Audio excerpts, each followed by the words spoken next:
Okay, today I have the pleasure to have a little chat with Flor Teves from Spain to talk about her experience playing abroad. So welcome, Flor, and thanks for having this Thank you. with me. Can you maybe start by introducing yourself? Of course. Well, as Seb said, my name is Flor. I'm from Spain. I'm 22 years old and I had experience playing abroad. I went to Belgium when I was 20 and I lived there for 3 years. Oh, 19, sorry. Okay, okay, yeah. You mentioned you're still pretty young. You went at 90 years old. I think it's looking at the other discussions we had with other players. It's pretty early compared to the average. What made you decide so early on in your career to leave Spain? For me and my sister, we grow in a club that it was not really a big club. So our first team wasn't on the highest division. So when we went up, but then the next year we went down again, we thought, why not playing abroad? Because we didn't want to play on another club that it was in Spain, because that was betrayed in our club. So after the World Cup, we played in Chile. We met the wife of the coach that was at Dragons, and we discussed and we talked with them and we said, why not? And we went to play for Dragons for 3 years. Okay, so yet again a lucky encounter, lucky meeting with people who help you. We're gonna talk about that later. Just let's go a bit deeper in that moment. You're 19 years old. Weren't you worried at all of leaving your hometown to go play and live in Belgium? Actually, we were going to go when we were 18, our first year of university, but our mom was like, girls, don't you think it's a little bit too early? And we were like, no, we really want to go. But then we really opened our eyes. We saw the reality and we said, okay, we will wait 1 year. We study 1 year here. We play the World Cup and everything. And then we organize everything properly to go and play in Belgium. And we really were scared, but if you are open to really experience everything, you really have to do it. Don't hesitate too much, because at the end, everything what you experience are positive things for your life. And how did you manage your studies? Because you just stopped then, or? It was really hard to manage. At the beginning, our first year, we said, okay, we talked with our teachers from Madrid and we did it online, but it was really, really hard because we had to study everything by our own. And on December and January, we came back to Spain to do our exams. Our second year, we said, why not we study here? So we went to KDG in Antwerp and we experienced a really good year. We met a lot of new friends, but with hockey we didn't study too much. And then our last year, we pity we couldn't finish the league because of the COVID, but we said, okay, we keep going our studies online because we wanted to study there, but we didn't have too much time to do it. Or we, not too much time, but we find that our last year we wanted to expend our time in a different way, not just going to class. Okay, yeah, we're gonna talk about that just in a minute. But yeah, it's fascinating. You always talk about we when you explain your story. So, how important was your sister in all this? Could you have done it alone at that age? I think I could never say, yes, I am going to play abroad without my sister. Now that I'm 22, I could think about it. But when we were 18, 19, we were everywhere. We didn't mind where, but it was together. There was no option to go one, for example, to Holland and one to Belgium, or separate. There was no chance. Okay, and now you play again in the same team, right?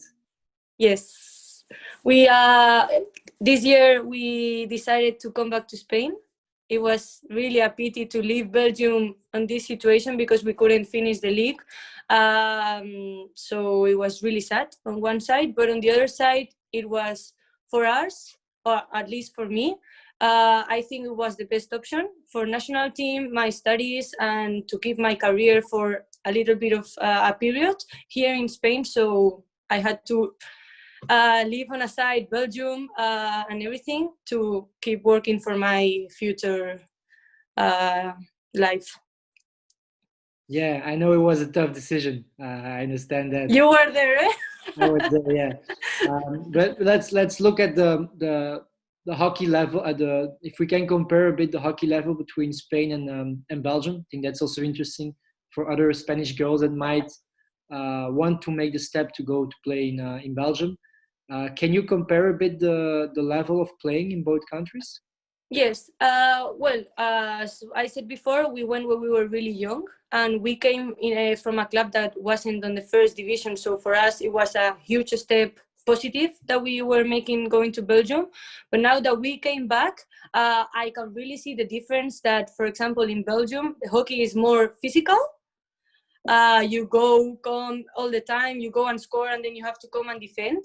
And here in Spain is more technical. People dribble a lot more. There are not so much passes in between the team. So there's a really big difference for that I experienced both sides. So I can really see a big difference. Okay. Don't ask me what I prefer.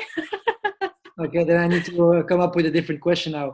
No, I have an idea what you like, so I will keep that just for me. Okay. Um, but yeah, what would be like the biggest takeaway? You say it was so hard for you to leave Belgium. We talked about the hockey differences. Is the hockey the part that you miss the most coming back to Spain? Not only the hockey, I had the opportunity also to work in sport. My last year, I learned a lot. I worked on the things that I'm studying. So for me, it was a really huge step. I also made friends at my second year in the university in Antwerp. So it was like a package of. I made my life in Belgium also, because I had my life when I was young, but it was only hockey, and I had the opportunity in Belgium to experience hockey, friends outside of hockey, and had an internship at Scort. So for me, it was not only hockey, but it's a package that I made my life in Belgium. And changing now to Spain, that was really hard. Like in my head, it was starting from zero again. Yeah, yeah.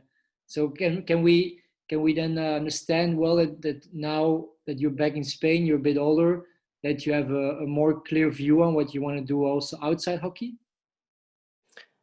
Yes and no.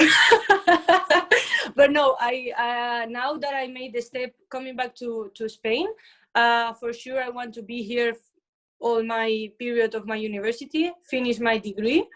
I hope it's in 3 years, 4 years. Try to play the next Olympic Games, and then we will see what comes. Okay, so that's the big dream, right? That was also one of the Yes, main reasons to come back in Spain to be. yes. It was both national team and studies, because at the end I was my first years in Belgium thinking I only play hockey. I am waiting to go to training in my day. So I was really like feeling like I have nothing to do. And now that I also, one of my objectives was to come to Spain and really finish my degree, have my time for my studies, learn, and then try to go to a company or whatever to do what I learned. Yeah, exactly. And is that something that you would like to advise young Spanish girls to do? Because right now you play at the very high level, you close national team. So I think you're perfectly situated to get to the national team and to get to your goals. But is that an intermediate step that you think is really required to take a bit of experience in a different country, in Belgium, in Spain, in the Netherlands? Sorry, Spain. I really think if people have the chance to do it, because what you live outside is something that you will never live if you're living home or if you play on the club that you played all your life. I think also being on a not on a comfort zone once in a while It's something positive that you will learn a lot about it. You will grow as a person, as a player. The other coaches will teach you. Other people, for example, you boss were my you said were my boss. You teach me also a lot of things, and that makes a person grow also, not only hockey wise but like in life. And I think it's really important. I'm happy to hear that. Is there something, because we talk about all the great things you experienced in those 3 years, is there something that was particularly difficult for you being 3 years away from home? Well, my family, we are a family that we are really together, but I had the opportunity that my mom and my brother were able to come every month twice, more or less. So from that side, I think it wasn't really hard, because as I think that when you make the step, you don't have to be regretting on, oh, I'm missing. No, just experience your life, your moment, because as I experience also, there's a point that it can finish. So don't hesitate too much and just go for it. Open your mind, be social. It's really important, because if not, you're gonna be probably alone and you will be thinking, oh, I really miss my family, I really miss being on my comfort zone. So yeah, just be open and experience every minute that you can in the country you go. Yeah, luckily you were a social girl, Flo. It wasn't that hard. All right. Is there like a difficulty that you experienced, because you said in the beginning you were lucky to meet someone at the World Cup in Chile. I think it was in Chile, right? Yes. Um, Maybe is it too far to say you wouldn't have come to Belgium if it wasn't for that person that you met, or what are the other ways Oof. to come? That's a hard question, but we had also because it was, we had the opportunity to meet that woman, but we also knew a player that was playing in the second division at Dragons, that she played in our club in Spain. So with her and the camera from Belgium, we had the opportunity. But I think that if I wouldn't have met or I wouldn't have thought of that girl that was playing at my club, or the woman from Belgium, probably we wouldn't have left Spain. I think. Okay.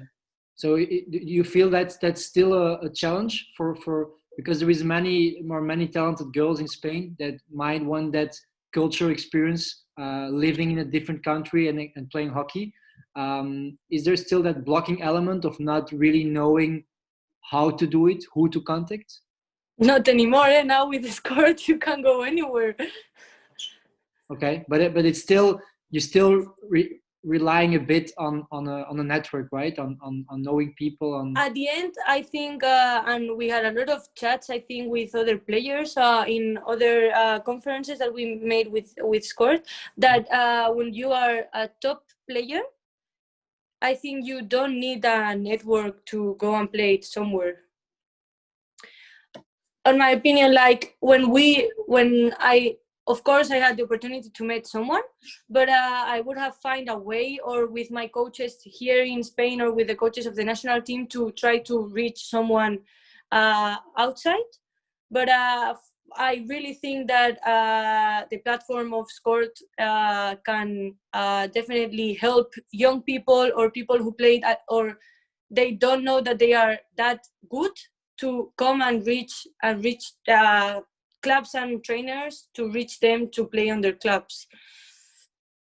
So I think both sides, when you're a top player, you can easily find a way to go and play abroad. But if you are not on the national team, for example, it can really it can be really hard to find a way to go outside.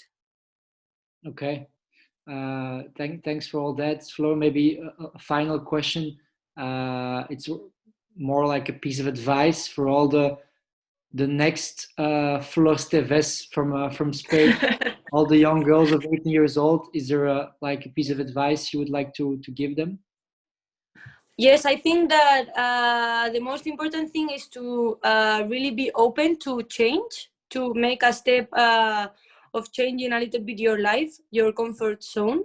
And also, don't think that you go and you are gonna be the star of everywhere you go. Just put your feet on the ground. Be open to be social, to listen, to learn from others, and study also. Is that really the one that you want to give? Okay, you're 100% It's the right. one that I didn't make really good. So You did other things, and you're making up for it now, right? You're still yes. young and you're finishing your studies. So perfect. Thanks a lot, Flo, for your nice advice and all your answers.